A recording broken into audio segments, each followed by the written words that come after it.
so we have excess amount of capital. We're going to see the Bank of England that we talked about in Unit 5.1. We've avoided costly continental wars.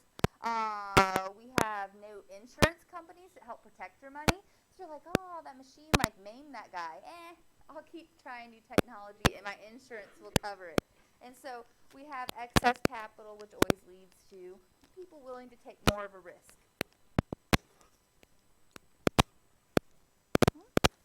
Which leads to entrepreneurship, investment, all of this fun stuff. So entrepreneurs, we have a class of inventive, highly motivated people in England. If you remember, Calvinism and the Protestant work ethic had kind of taken over in England during the Protestant Reformation. And so we still have that lingering there. Whether they've remained Protestant or not, that ingrained, work harder, work all the time, is there. And so we have people highly motivated to work. We have the young men from the gentry undertaking careers in businesses. And so all of this adds up to just be another fundamental reason for entrepreneurship and the Industrial Revolution to take part in England. The colonial empire, as we've talked about, a sole purpose, and why the colonists get ticked off over here, is that their sole purpose is just to be kind of raw material, or to be feeders for the mother country. And so Britain having the largest, the empire on which the sun will not set coming up, we will see that raw materials are prevalent. And then the role of government is a big deal. The government was sympathetic. We talked about in Unit 5.1 how they passed laws that actually help the middle class, working class entrepreneurs. Those are the people, the gentry, who are in the parliament that are able to do this. And so the role of government is very sympathetic to laissez-faire. Like government hands off. We are not going to touch what you want to make. There's a limited monarchy, which didn't stifle growth or expansionism of industry, and so all of that's beneficial. And there's a stable government. Does anybody remember our key date for the Glorious Revolution in England?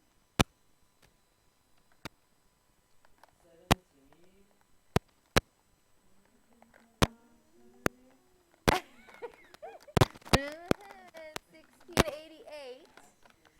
So 100 years, 101 years later exactly, we now have England who has not faced an internal revolution since then. So we have a stable government who isn't worried about rebuilding. Like in France, we're on probably past 5, Legislative Assembly, National Assembly, the mountain, so we've gone through all of that. So when the Glorious Revolution, is that when Britain embraced the power? Yeah, so that Glorious Revolution, James II, and yep. So we haven't had a mix-up there, so we have a stable government. Parliamentary legislation, like I said, was favorable towards the growth of industry. We already talked about in the video over break the Corn Laws and the Navigation Act, so you can just kind of read through there. And finally, we have a growing demand for textiles, led to the creation of the world's first large factories. Textiles, you need to write in big capital letters here. Textiles, sorry, I skipped over to page 6 in your notes. Yep, so we're on C on page 6. So you want to write the word textiles really large here. The first industrial revolution is characterized by textiles. We'll see the second industrial revolution as we move into next week in the 19th century is based in non-textiles. So textiles is our first growing industry. There was a constant shortage of thread, which doesn't seem like this huge problem, but it being based on a wool economy because of the Enclosure Acts in England, this shortage of thread focused attention on ways of improving spinning. Remember those spinsters I talked to you about in the break video?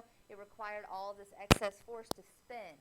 It took more people to spin than to weave, and so we have a shortage of thread. The invention of proto-industrialization technology that we talked about facilitated increased production. So we had the water frame and the spinning jenny and all of those things.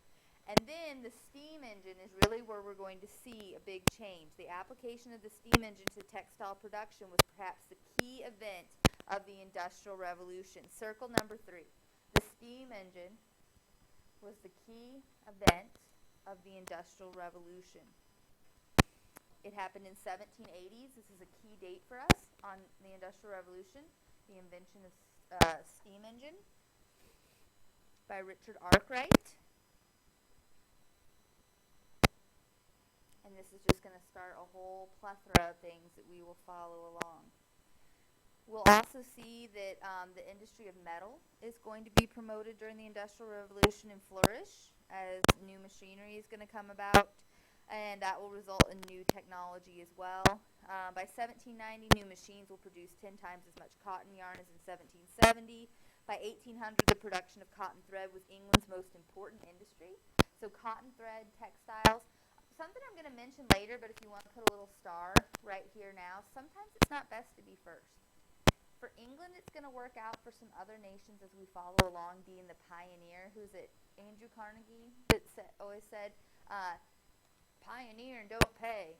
So that is his famous quote. Being the first one, sometimes you pay for all the mistakes, and others can just copy what you did with the mistakes fixed. So we're going to kind of see some of that as we go along. By 1850, England produced more than half the world's cotton, and cotton goods are going to become much cheaper. I can tell you that I can only imagine. I can't tell you. But from having owned some wool items, like wool sweaters and things, generally you don't wear those alone because they're what? They're very itchy. So before this, cotton was a very expensive commodity because it took all of this effort before machinery to produce it. So only like the rich would have had cotton undergarments. Can you imagine cotton underwear in the middle of summer in Europe? Like, that just makes me like, ah. So I think it's very important that cotton becomes, like almost everything we own now has got a little bit of cotton in it, unless you're wearing some really crazy polyester jumpsuits or something. So cotton becomes very important. It's going to kind of change the way things are in Europe. So the steam engine, key date, what date? 1780. Let's talk about it. The use of coal to power steam engines is one of the hallmarks of the Industrial Revolution. Circle number 1 under D. Before this time, you had to burn wood. Wood does not burn as hot. As well as the fact that you're in England, you're on an island, you are running out of the resource of wood. Okay? Coal burning is much more efficient, and it happens to be a natural resource. England, and side note, the United States, which we're going to talk about our Industrial Revolution a little bit here in a minute, have an excess of. So we're going to see the hallmark of the Industrial Revolution is the use of coal to power steam engines. This revolution in energy, did I go too far ahead? Well, this revolution in energy involved a transition from wood burning to coal burning. Like I said, it burns hotter. I think we can kind of skip there. And provided steam power to use in many industries. By 1850, England will produce 2/3 of the world's coal as well. Okay, so we have the monopoly on cotton. We have the monopoly on coal in England. So the steam engine, you probably won't recognize the names Thomas Savoy and Thomas Newcomb as much as you recognize the name James Watt, right? But like Andrew Carnegie said, it don't pay to pioneer. Savoy and Newcomb were the pioneers of the steam engine. They had actually produced one, although James Watt is going to be the first person to make one affordable and patent and sellable. Okay, so kind of like Gutenberg's printing press wasn't the first one to do it, but the first one to make it affordable and producible and patent it efficiently. And that's 1769. By the late 1780s, it was used regularly in the production of England. 1780s becomes our date because that is the keystone of what historians consider the start of the Industrial Revolution, the transition from proto-industrialization. It is going to be the most fundamental advance in technology. It is going to, its original purpose was, does anybody know how you mine coal? You guys seen a coal mine before? You like dig into the earth pretty deeply and you get coal. It's a natural element. What do you usually run into when you dig into the earth? Rock and yeah, and old people. Thank you. Well, it's like old people. Okay, the mole people. Yes. Lots of dust. I'm thinking the other end. I don't know if you guys, I guess from the country, have seen this happen. If you dig in a place long enough, generally you're going to find water. And the steam engine came about because they would try, and it's a picture of it here, they would have to pump that water out of the coal mines to get to the coal because it's such a valuable resource. And so the steam engine was used to do this first, and then they found all these multitude of ways that they can use it to improve other things. There will be radical transformations occurring in manufacturing and transportation because of the steam engine. So circle that. I've underlined it for you. Under B, radical transformations occurred in manufacturing and transportation as a result of the steam engine. One of these things that got better is going to be the iron industry. I don't know if you guys know, but early iron making was called pig iron. It's because the molds, the shape of it kind of looked like a pig or a sow with like little pieces coming off, but it was very brittle. You don't want brittle iron, especially if you're going to be building with it. And so an improvement with steam will to make a puddling furnace, which is going to allow getting more carbon out. The less carbon you have in iron, the less brittle it is, the stronger that it is. And so this is going to improve the iron industry. And then by 1850, England will produce more than half of the world's iron. So they are taking over on production here. There's all of that. Henry Court is our gentleman with the puddling furnace. Here's a picture of it. You like cool the iron, get the carbon out. And not an engineer. I'm happy that I even know that more carbon in iron means it's more brittle. You can look all of that up in 101 or whatever. Yes, ma'am.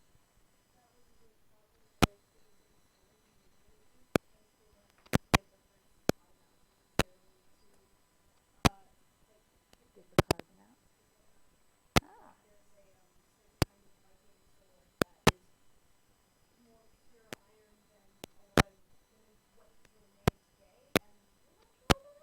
How they did it? Technology forever. I saw some new show on the History Channel about an ancient Viking line and this new guy making swords now. So I don't know. Maybe the secret's still out there, and we just don't know. So I said it was going to impact lots of things. So it impacts iron. That's going to in turn impact transportation. Made possible by steam power. Necessary. Transportation was necessary to distribute these newly finished goods to make them travel. We already talked about there's only 20 miles of where you wouldn't have water, but we built canals there, so there'll be new canal systems. The Duke of Bridgewater, what a convenient name for being a canal builder. The Duke of Bridgewater is going to take care of a lot of our canals in England. We'll see the construction of hard-surfaced roads by John McAdam.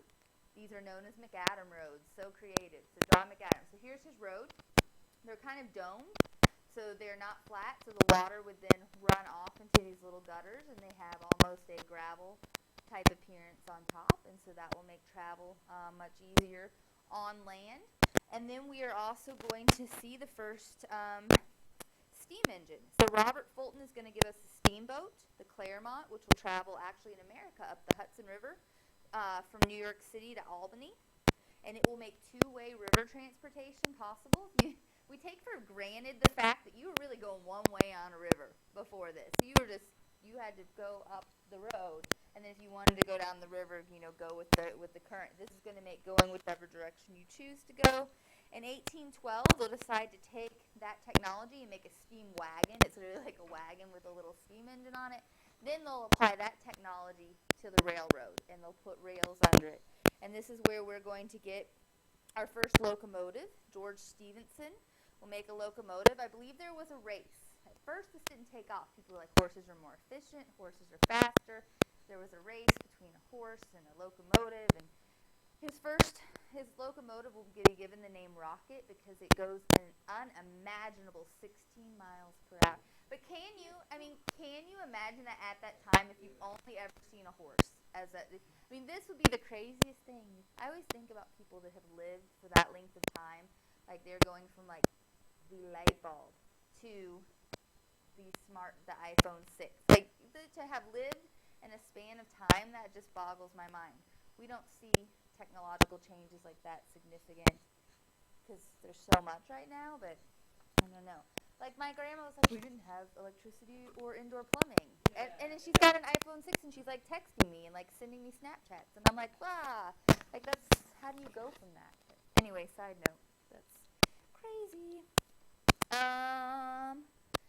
Where to leave off? The Rocket, 16 miles per hour.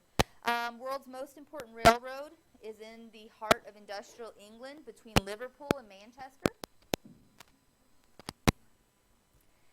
the impact of the railroad is going to be that it greatly reduced the cost of shipping, resulted in growing regional and national markets. You can become specialized now. So let's say like your main product is oranges. That would really suck for you if like everything in your town had to be made out of oranges. Because I mean, like before you had to be kind of self-sufficient. Now that you have transportation opened up, you can grow those oranges, sell them to somewhere far away, and buy products from them. Okay, so you can have specialized markets. It's cheaper to sell your goods. Like you can now get oranges for not like the outstanding price of like $100 an orange because it's cheaper to get them shipped to you. Okay, we're gonna see also that it facilitated the growth of urban working class who are going to be able to travel in from the countryside for work. And then Great Britain in 1850, just to recap, is producing 2/3 of the world's coal, more than half of the world's iron, more than half of the world's cotton. Its GNP is up 350% between the years of 1801 and 1850. And the per capita, or the income per person, is increased almost 100% between 1801 and 1851. So pretty staggering numbers there. This is the Crystal Palace, which was built at this time. We'll talk a little bit more when we get to art. I have seen an FRQ prompt more than once of compare what two empires built that emphasizes what was important to them. A really great thing to take would be the Crystal Palace, which was built just to show the technology and innovativeness of the Industrial Revolution in Great Britain, and then like compare it to Versailles under Louis, and the grandeur of absolutism would definitely like show these stark differences between two nations at this time. So I always tell students, like, if you can make it work, make those two work, because you will never fail. Like, that's like two of the biggest, like, we're industrializing here, we are barricading and cutting off heads here. Like, what's important in each nation by what they built, or a structure, piece of architecture. If we get that FRQ this year, we're golden. And we'll go through the Crystal Palace some more later. All right. So after 1815, I've already told you, Great Britain's the first to industrialize. It won't hit the continent until 1815, after Napoleon has kind of been dissipated. Napoleon's sitting on an island now. So we're going to start to see industrialization come in. But Europe had been disrupted by Napoleonic wars. They had other things to worry about. Some places aren't far behind England. They have had some putting out systems in cottage industry, and after 1815, the continent will start catching up. Like I said, it's not always bad to be second. You can just take the technology. It's far cheaper for you to start. You can fix the mistakes of others, and you can just add new technologies on very cheaply. If you're the first person to invest in something, usually you have so much of your money tied up to it, you can't afford to keep moving on. England, not so much, but we're going to see some other nations struggle with that. Industrialization is going to differ in each continental country. After 1815, we'll see some kind of like different paces here. After 1850, we're going to see that it's mainly Western Europe that catches up with England quickly. Eastern Europe will always lag behind. We won't see Eastern Europe industrialize until about the 19th century, the end of it. They're kind of old behind here. We're going to see the borrowing of British technology, which is how they're going to catch up so quickly. British engineers will be asked to go to other countries and share their secrets. We'll talk about that more here in just a second. And central governments and other banks will arise. So like the Bank of England, we've talked about how other countries are going to start doing those things, building up their capital, their middle classes, and entrepreneurship. Britain is going to be unsuccessful in maintaining the monopoly on goods. They had tried. They really had. I skipped past some stuff, didn't I? Banks in France and Germany. Like I said, central banks will become important at the top of page 10. I just skipped that little part. The Credit Mobilier. Does anybody remember that from the U.S.? The big scandal with the U.S. And so we're going to see them develop banks, which means they have capital. Sorry, I didn't mean to skip over that part. Okay, so number 5 now. Britain was unsuccessful in maintaining monopoly on technical advances. Until 1825, it was actually illegal for people who participated in the technology trades or artisans and skilled mechanics to leave Britain. forbidden. There were severe penalties. You could not immigrate. This is what Britain's trying to do to keep their trade secrets. How America, or the United States, Industrial Revolution actually starts at this time. Did anybody in U.S. history hear about this guy? The guy who brought industry to the United States? Yeah. Yeah, he memorized everything. Everything that went into and then came over. His name was Samuel Slater. And he is going to bring it here and actually build a mill. And so he is going to sneak it over. It's in Massachusetts. And it is going to be much improved upon the mill he actually stole or memorized the blueprints from, because sometimes it's better to be second. So, until 1843, exporting textile machinery and other equipment was forbidden. Hence why he memorized the blueprints and just came over by himself. Tariff policies were put in place to protect native industries on the continent. So again, we see the use of tariffs. How did other nations kind of come together? In 1834, you will need to know about the Zollverein. This is Germany. It is still not a united nation yet. It is still not one state. It will, however, and you need to circle this, you need to know it. It's B right here. I've underlined all of it for you. It unites financially. It unites financially to protect its interests as these autonomous states, to create a union, a tariff union on non-German imports. And it was established to promote capital in Germany, and this is another step towards the unification of Germany, and some, like, evil wants to get back to killing, and some killing that's getting ready to come. And so there'll be a free trade in the member states. And so it's very important. You will see this word on an AP exam, whether it be multiple choice or in an essay. The most significant result of the Industrial Revolution was increased production and availability of manufactured goods. And that's going to bring us to social implications. That's where I'm going to stop today, because you are going to start reading about some social implications. We will pick up with social implications on Thursday. We'll very quickly finish this unit. We have, 2 pages of notes left?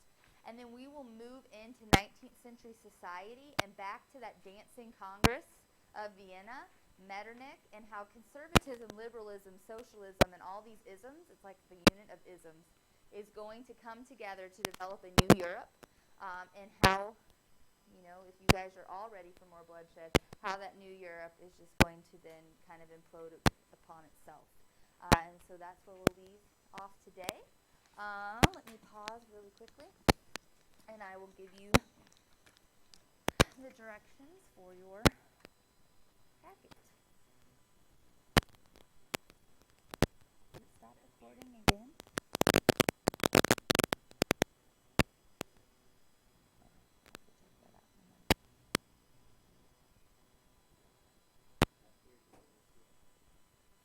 Too epic.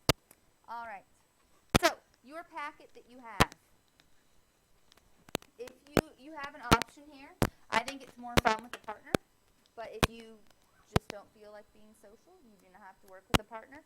You all have to read this entire packet in its entirety. We will not have any more reading in Merriman until Thursday. You'll be given a homework assignment. We're ready to move into chapter 15. This is a pretty easy read. I know it feels thick. It's an introduction. It's an overview of the Industrial Revolution, which you should be very prepped for. You read in Merriman. We've talked about it today. And then you have some documents. We're going to be working our way towards another DBQ. This unit, we spent a lot of time with FRQs. We're coming back to the DBQ. So this is a resource of documents, and it also gives you the explanation of the documents and some notes. And then ultimately, your goal is to answer these study questions. I know there's not a lot of room on here, but if you can squish the answers in the packet, you're more than welcome to do that, or you can write them up on notebook paper. And then you will need to write from the perspective of either Marx or Mill, adopting the position and beliefs of them, and write a letter to the other person. It can be as satirical, as funny, as serious as you would like it to be. The main thing that I want you to understand is their point of view and their bias, because we're working towards a DBQ. That's the purpose. You should select an aspect from the 2 theories to formulate your letters. Everything you need is in this packet or in the reading that you did in Merriman. You can use anything from that as well. This hypothetical exchange should criticize the view of the other theorist, pose questions, and or search for common ground. Those have been the most fun that I've seen is people trying to create a truce between Mill and Marx, and that's where working with a partner can be a lot of fun because you can share your letters. I've seen people do multiple short letters, like a letter that started with an insult and an insult back that finally worked its way to a conclusion. Those are fun. It's however you would like to do it. The main thing that I'd like you to come away with is being in the head of these theorists so you could really break down an authorial point of view or bias in a DBQ. Okay? We have the rest of the time to work today, so that's about 35 minutes. You will have half the class on Thursday to work on this, and then if you would like to write on the top of this, our due date, to keep due date simple, is next Monday. These letters do not have to be typed. You don't have to worry about being formal.